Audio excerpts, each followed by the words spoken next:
as you guys, as having now decades of understanding of UI and stuff, I imagine the flat screen, the touch screen presents somewhat of a conceptual challenge to people who have been making music apps, because you can touch it, but you can't feel it. So you still have to be looking at the screen. It's not like a hardware controller where you can have it off the side, or you can really grab that knob in the dark, and you know, it's got to. You have to be a little more targeted in the way you use it, I guess.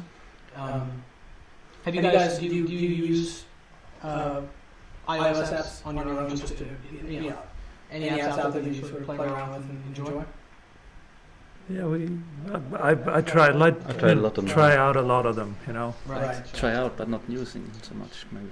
Right. So then are they sticky enough? Will they be sticky enough? Should they be sticky enough? We don't. It's all. I think it's all open, and I think that's great.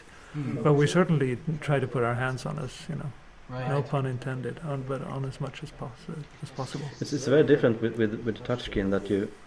For one thing is that the very thing that you're interested in is covered by your hand, so it's very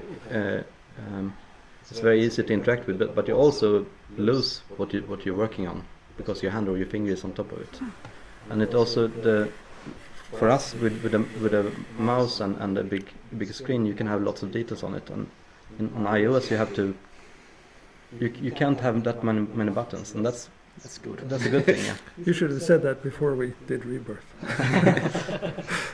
Let me ask you a question coming in via tweet. They want to know. This is a kind of philosophical one, really. They say, do you think there will be more advances and easier methods to transfer one's idea into sounds? And the example that they give, they have a quote like, "I want something to sound exactly like this." You're the sound guy. Yeah, I think it would be easier, because it'd be just a lot more gear, and every gear is more specialized to make just one sound. And so somebody has already made an app for that.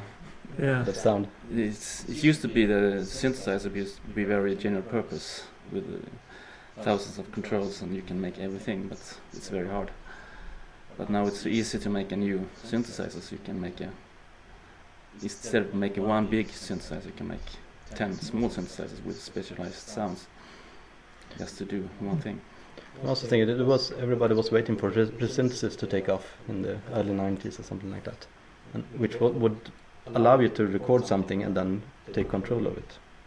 And it didn't really. Yeah, the funny thing is, for me, if you would ask me that question, like 25 years ago, when I started this, I said yes, and the answer is synthesizer. That's what they're called, right? That's what they do. A thing that allows you to make sounds that sounds like other stuff that you don't have.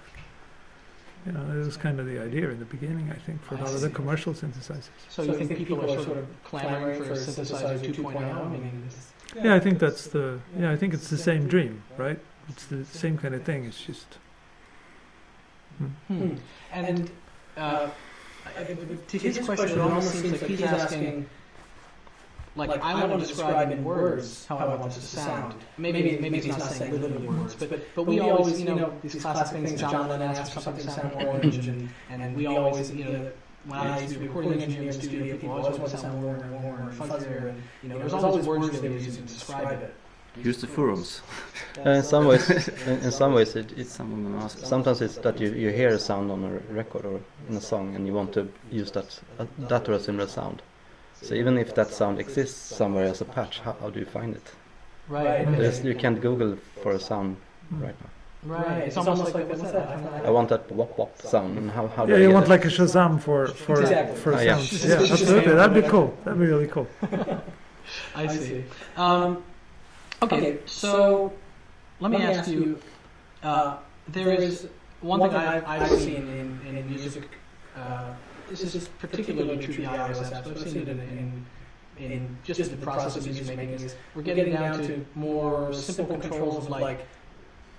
You can create a drum beat now sometimes with a slider, simple to complex, and it makes the beat for you. And you're making that one decision.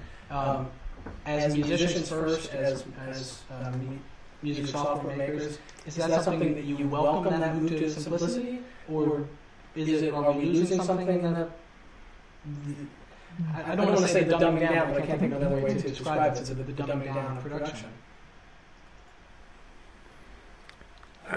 You're making it sound like sort of an ethical question, and I really don't care about it that way. My only point, I think we talked about that earlier, is that I think that if you want people to really feel that this is their creation, right? You have to. If you go below a certain level, you're not gonna. It's gonna be fun, but it's not gonna be your song. I'm thinking, as I'm very old, I'm thinking about the CR78 drum machine. And that had only preset rhythms on it, and a lot of records has been done on that drum computer. Right. So if you make it your own, I guess it works. Yeah. If it's just a drum beat, of course, but then you have to start putting other stuff on top of it. But It's if you're talking about a whole music application that just has like a few faders going from whatever to whatever, then that's, it's a nice trick, but It's like fast food. yeah. It's I instant think that's satisfaction, a challenge. but you don't feel that good afterwards. But then again, that's like fast food is great, but it's But different. not all the time. But not all the time, maybe. Yeah. It sounds like just that exchange almost seems like you can play devil's advocate to anything. Is that sort of inner dialogue on with you guys? I mean, you still. The devil's hired this guy a lot of times, I can tell you. Oh yeah. So, But we take turns. Yeah. I thought I was the good guy. You gotta wake up. I see. I wanted to ask you also about collaboration. Rebirth, when it came out, was sort of this neat thing where it's all encapsulated, it's a single file on a dial-up internet connection was small enough to email your friends. If they had Rebirth, they were good to go. That was like the early internet collaboration. And now we look at things, we've got SoundCloud, we've got Dropbox, we've got a lot of other technologies out there. How does that, to people who were collaboratively minded from the get-go, how do you feel about the current state of collaborative music-making technologies? Looking at me, I'm making music with a friend using Dropbox and record and Reason, and it works brilliantly. So I say our songs are stored in Dropbox, and when I do something and press save, he gets a new version in like 3 seconds. Right. So it's perfect. So we've done a lot of work on that, Getting that work. getting to that to work with the fact that everybody has the same instruments, that you can now put your samples into the document, that do a record project and it's just one file, one project is one file and all that stuff. So I think, our stuff is easier to collaborate with than anything else. Try to do anything like what Marcus is doing with his friend in any other program that uses, VST-AU plugins or external file references stuff. It's almost impossible. Mm-hmm. It's like then you have to go into, it's like collaborating on a open source project or something that gets really complicated fast. Gotcha. There's a couple questions coming in here that are sort of development-related questions. They're asking, one I've seen a couple times, is asking about the future. What does the future hold for Recycle? And maybe that, I don't know if anybody wants to... We ask ourselves very often. We have this thing where we don't comment on future product releases, and we do that. We do that to keep our lives sane and not. The basic idea is that we don't want to disappoint anyone, right? So when we do these development projects, it's really hard to determine exactly when something will be finished and what exactly we can get done by a certain date.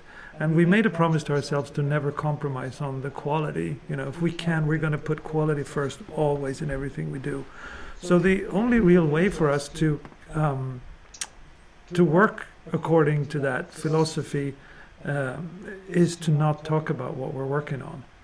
And unfortunately, then that has the drawback that it looks like we're feeling like we're being, coy or overly secretive or something. And that's not really the idea. The only idea is just that we really don't want to disappoint anyone, and we don't want to put ourselves in a situation where we're forced to ship something that we don't feel comfortable with. So, unfortunately, it's going to be the same standard answer to any project, any question that's related to a product feature or release or something that, sorry, we can't say. We're juggling projects a little bit and features, and they shift over time.